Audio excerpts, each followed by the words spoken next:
Every 10 years, the bishops of the Anglican Communion worldwide meet for the Lambeth Conference. They've been doing it like this for over a century now. It was an idea which one of the Archbishops of Canterbury in the 19th century had, as he recognised that what had begun simply as the Church of England and the Church in other bits of the British Isles and in Ireland, that Church had become something rather different. It had become an international body, drawing in people with many, many different languages and cultures. And it was growing very rapidly in Asia and, above all, in Africa, because of the efforts of heroic missionaries. The Archbishop who began the Lambeth Conference, Charles Longley, was somebody who had a vision of the Anglican identity, the Anglican way of being Christian, as something that was no longer just confined to the British Isles or to North America, but was, in principle, becoming a universal reality. And he wanted bishops speaking for those new communities, those different Anglican communities across the world, to be able to share with one another what their priorities were, their concerns and their hopes. And that's always been at the very heart of the Lambeth Conference. It's never been a legislative body, though it's made decisions and recommendations. It's never just been a talking shop. It's been a place where bishops come to pray together, to read the Bible together, and, quite simply, to help one another to be bishops. This year's Lambeth Conference has a very special focus on just that. We want to see this year's conference as an occasion when bishops learn how to be better bishops. And because of what we believe about the Church overall, we believe that bishops learn to be better bishops when they're learning from one another, learning from people working in very different contexts, with very different ideas and challenges to deal with.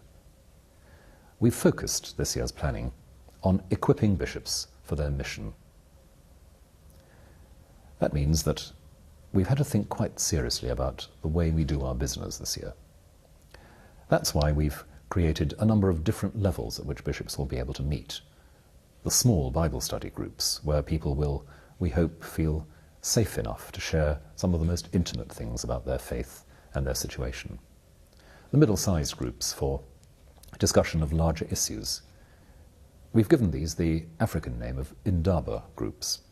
Groups where, in traditional African culture, people get together to sort out the problems that affect them all, where everyone has a voice, and where there's an attempt to find a real common mind or a common story that everyone is able to tell when they go away from it. This is how we approached it. This is what we heard. This is where we arrived as we prayed and thought and talked together. And then, of course, there'll be the occasions when the whole conference meets together to consider what it wants to say as a whole to the world and to listen to the speakers we've invited from the world of politics and international affairs, from other churches and so on, what those people have to say to us. At the heart of the whole Anglican communion is relationship. We've never been a body that's bound together by firm and precise rules. And that's often, as indeed at the moment, a matter of some real concern and some confusion in our life as a communion. We don't want at the Lambeth Conference to be creating a lot of new rules, but we do obviously need to strengthen our relationships, and we need to put those relationships on another footing, a slightly firmer footing, where we can say, well, we have promised to one another that this is how we will conduct our life together. And it's in that light that we're discussing at this year's Lambeth Conference the proposal for what's called a covenant between the Anglican churches of the world. A covenant, a relationship of promise. We undertake that this is how we will relate to one another, that when these problems occur, this is how we'll handle them together, that this is how advice will be given and shared, this is how decisions and discernment can be taken forward. That's a very big part of what we'll be looking at this year. But it's not everything. Because no covenant, no arrangement of that sort is worth the paper it's written on if it doesn't grow out of the relationships that are built as people pray together and share their life together over 2.5 weeks. And to try and underline that, we've also decided that this year we're going to begin the Lambeth Conference with a couple of days of retreat, of quiet for all the bishops who are there, quiet, prayer and reflection.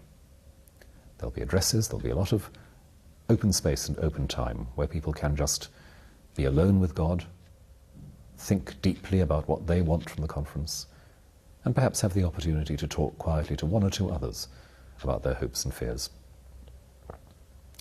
What I would really most like to see in this year's Lambeth Conference is the sense that this is essentially a spiritual encounter, a time when people are encountering God as they encounter one another, a time when people will feel that their life of prayer and witness is being deepened and their resources are being stretched.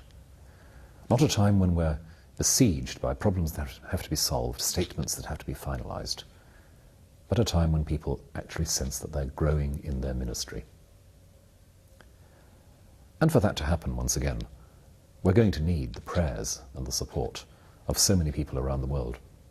Yes, this is a conference for bishops, not for bishops with their clergy and laity, as so often happens, but primarily for bishops. A recognition that bishops just do have distinctive responsibilities in the Church, and they need to think about what those special responsibilities mean. But all of that will only make sense if those responsibilities are exercised with and for all the Christian people of the Communion. And that's why I've encouraged people across the Communion to prepare for the Lambeth Conference, not only by praying for the bishops as they gather, but also by sharing some of the material that's been provided for Bible study at the conference, sharing in reflection on St. John's Gospel, so that bishops and their people and their clergy will, in the months ahead, be going through the same kinds of processes of thinking and praying around St. John's Gospel that will lay the foundations for what we hope to achieve at the Lambeth Conference. So please pray for the conference, and please share in that process of preparation, that reflection on God's word in the Gospel of John that will open up to us the horizons we need in order to be better bishops for the sake of a better church, bishops who are more deeply bound together in Christian fellowship so that their churches may be more deeply bound in Christian fellowship.